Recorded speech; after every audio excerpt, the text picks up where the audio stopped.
ഇതിൻ്റെ ഇലയൊക്കെ ഏകദേശം കൊഴിഞ്ഞു തുടങ്ങിയിട്ടുണ്ട്. എന്നാലും അത്യാവശ്യം നല്ല സൈസ് ഉണ്ട് കേട്ടോ ഈ താമരക്ക്.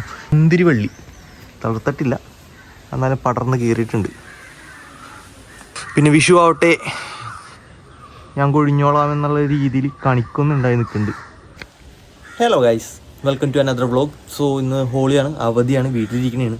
രാവിലെ തന്നെ ഫോണിൽ കളിച്ചുകൊണ്ടിരിക്കുമ്പോഴാണ് അമ്മ പറഞ്ഞത് നമ്മുടെ വീട്ടിലെ മുറ്റത്ത് വെച്ച് താമര ചെടി പൂ ഇട്ടിട്ടുണ്ടായിരുന്നു. ഞാൻ ആക്ച്വലി 2 ദിവസം ഉണ്ടായിരുന്നില്ല. അപ്പോൾ ഞാൻ പോകുമ്പോൾ ഇത് ജസ്റ്റ് ഒരു മുട്ട് മാത്രമായിരുന്നു. ഇപ്പോൾ അത് വിരിഞ്ഞിട്ടുണ്ട്. അതൊക്കെ ഒന്ന് ഇറങ്ങിക്കാണ്. രാവിലെ ഇനി ഫോണിൽ കളിച്ചുകൊണ്ടിരിക്കാണ്ട് അങ്ങനെയുള്ള കാര്യങ്ങളൊക്കെ ഒന്ന് ചെയ്യാൻ പറഞ്ഞപ്പോൾ എന്നാൽ നമുക്കതൊരു വ്ളോഗായിട്ട് എടുക്കാമെന്ന് ഞാനും വിചാരിച്ചു. അങ്ങനെ വന്ന് നോക്കുമ്പോഴാണ് നല്ല മനോഹരമായിട്ട് വിരിഞ്ഞേക്കുന്ന താമര. ഇതാണ് നമ്മുടെ വീട്ടിൽ വിരിഞ്ഞേക്കണ താമര.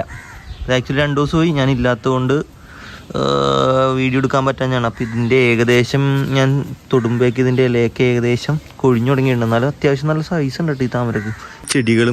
ചെടികളും പൂക്കളെല്ലാനും അമ്മയും അച്ഛനും കൂടിയാണ് കൺട്രോൾ ചെയ്യണത്. മീൻസ് ഇത് അവരുടെ ഒരു കലാവിരുതാണ് ഇങ്ങനെയൊക്കെ ചെയ്യുന്നത്. ഇത് ഫുൾ അച്ഛൻ ചെയ്ത വർക്കാണ്. ഇവിടെ പേരൊക്കെ ഉണ്ടായി കിടക്കുന്നുണ്ട് കേട്ടോ, പേരമരമുണ്ട്. പിന്നെ അതേ ഇവിടെ നിന്ന് നമ്മുടെ മാതാശ്രീ മുന്തിരി വള്ളി തളർത്തിട്ടില്ല, എന്നാലും പടർന്ന് കയറിയിട്ടുണ്ട്.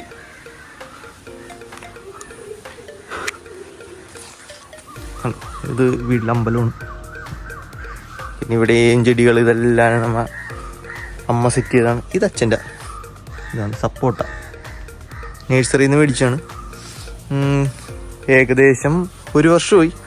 അധികം ഹൈറ്റൊന്നും വെക്കുന്നില്ല, എങ്കിലും കായ ഇടാൻ തുടങ്ങിയിട്ടുണ്ട്. ഇതാണ് അപ്പോൾ അതിൽ കായ ഉണ്ടായിട്ടുണ്ട്. പിന്നെ വിഷു ആവട്ടെ ഞാൻ കൊഴിഞ്ഞോളാം എന്നുള്ള രീതിയിൽ കണിക്കൊന്നുണ്ടായി നിൽക്കുന്നുണ്ട് കണ്ടോ. വിഷുവിന് കിട്ടാറില്ല. ഇവിടെയും ചെടികളൊക്കെ സെറ്റ് ചെയ്തിട്ടുണ്ട്. ഏറ്റവും പീസ്ഫുള്ളായിട്ടുള്ള സ്ഥലമാണ് എൻ്റെ വീട്ടിൽ. ഇവിടെ ഒരു മാവുണ്ട് കേട്ടോ, മാങ്ങ ഉണ്ടായി തുടങ്ങിയിട്ടുണ്ട്.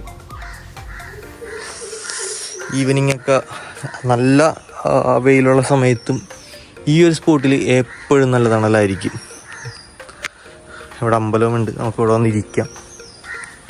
നല്ല രസമാണ് ഇവിടെ ഇരിക്കാനായിട്ട്. ഞാൻ ഒഴിവ് സമയങ്ങളിലെല്ലാം ഈ ഒരു ഭാഗത്താണ് സ്പെൻഡ് ചെയ്യാറുള്ളത്. ഒരു കസേരയിട്ട് വന്നിരിക്കും. ഫോണിൽ തന്നെ കളിക്കുള്ളൂ, അത് വേറെ കാര്യം. ബുക്കൊന്നും വായിക്കാനുള്ള ഇതില്ല. നല്ല ബുക്ക് വായിക്കണവർക്കൊക്കെ ആണെങ്കിൽ ഇവിടെ വന്നിരുന്നാൽ ചെറിയൊരു ആംബിയൻസ് കിട്ടും. ഇവിടെ എല്ലാവരും പലതരത്തിലുള്ള ചെടികൾ നട്ട് വെച്ചേക്കാണ്.